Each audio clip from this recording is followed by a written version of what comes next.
কম্বলটা গায়ে দিয়ে নিও। ধন্যবাদ ভাইয়া। আচ্ছা, এটা আমি কার কণ্ঠ শুনলাম? এটা তো আরশির কণ্ঠের মতো লাগলো। আরশি এখনো বেঁচে আছে? দেখি তো একটু।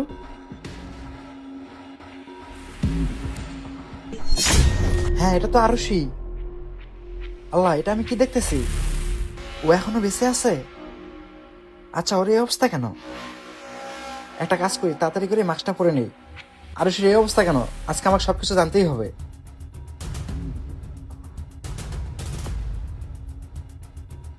এই যে আপু, শুনুন, আপনি এখানে এভাবে ঠান্ডার ভিতরে শুয়ে আছেন কেন? আপনার কি বাড়ি ঘর দর কিছু নেই? ভাইয়া, কেউ তো এমনি এমনি ঠান্ডার ভিতরে বাইরে থাকবে না, তাই না?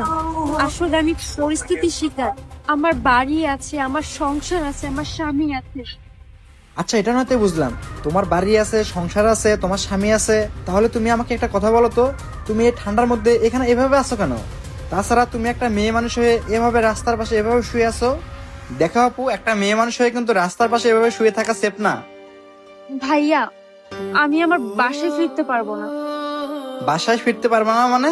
কিন্তু কেন? কেননা আমার দেওর আমার শ্বশুর বাড়ি থেকে ঘাট ধাক্কা দিয়ে বের করে দিয়েছে।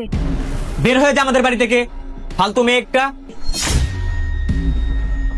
সারাদিন আমার মুখে মুখে তর্ক করতে থাকবে। বেরিয়ে যা এখান থেকে। আজকের পর থেকে যেন আর এই বাড়িতে তোমাকে না দেখি। আবার যদি নেক্সট টাইম আমার বাড়িতে ফিরে আসিস, তাহলে আমার থেকে খারাপ কেউ হবে না। ভাই, তুমি আমার সাথে এরকম ব্যবহার কেন করছো? আমি কোথায় যাবো ঠান্ডার ভিতরে? আর আমি তো পড়ালেখাও জানি না যে নিজের জন্য কোনো কাজ খুঁজে নেব। শোনো, আমি তোমার আর এই জ্ঞান জ্ঞান শুনতে পারবো না।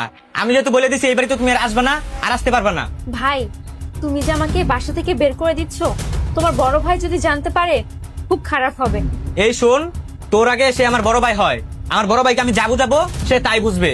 তারপর দেখবি তোকেই উল্টা দোষারোপ করছে।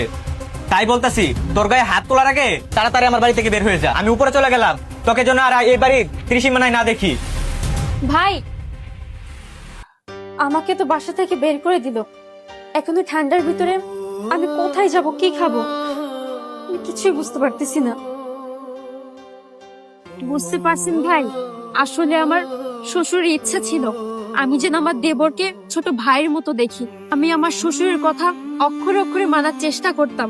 আমি আমার দেবরকে ছোট ভাইয়ের মতো দেখতাম। সবকিছু ঠিকঠাকই চলছিল। তারপর একদিন আমার হাজবেন্ডের বাইরে থেকে একটা কাজের সুযোগ এলো, সে সেখানে চলে গেল। তারপর থেকে শুরু হয়ে গেল তার আসল রূপ দেখানো।